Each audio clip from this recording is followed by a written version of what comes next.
One of the most important things we need to focus on is designing for the mobile web, and we've talked a little bit about this.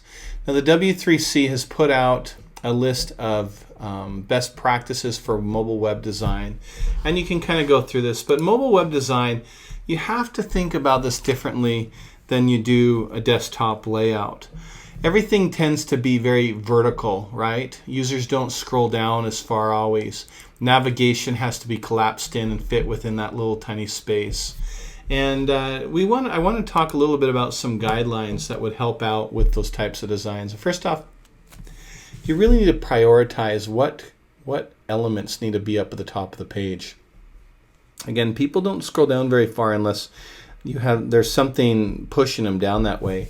Finger-sized clickable objects. I have really big thumbs. My little sausage fingers have a hard time sometimes clicking on little itty bitty things, and maybe you guys have seen that before, texting or different things. Font sizes need to be relative, so make sure you're using one rem for a body font and using those rems accordingly, because the device will resize them appropriately to make sure they're at the optimal reading size. Touch devices don't always hover, and that's kind of a problem. Keep fixed elements small or remove them so they're not taking up sections of the page when you scroll. They're not staying in one place. A menu might work, but it's got to be very small because real estate on that screen is really difficult to come by. Scrolling in one direction, you're kind of going down.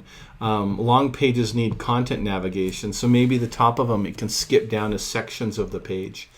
And multi-device favicons. We talked about that in a previous video. You need to have different favicons for different devices. Make sure you have mobile supported links where you can click on a telephone and it'll preload a telephone number. You can click on a text message, and it will preload that number in their text messaging service. And there's a lot of really great tools you can use for that. Got here another checklist you should probably look at on your mobile devices or mobile designs. You need a logo you can click on to get back to home. That's kind of a norm now. Often a hamburger menu is one of the better options for a mobile menu layout. Not always the best, but often is. A phone number at the top that people can click on and preloads the phone number into their phone. Maybe you want to have some kind of location service in there where it will look to see where the user is and make changes appropriately. Search boxes have become very, very helpful to helping find content on there.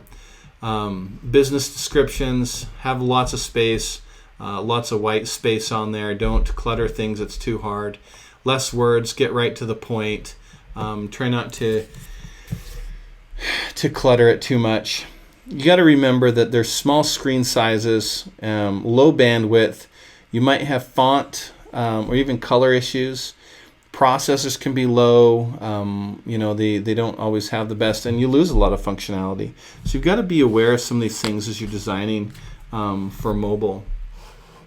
If you've ever wanted to test your site, you can go out to search.google.com/test/mobile-friendly, and this is a tool that you can use to load up and type out your own URL.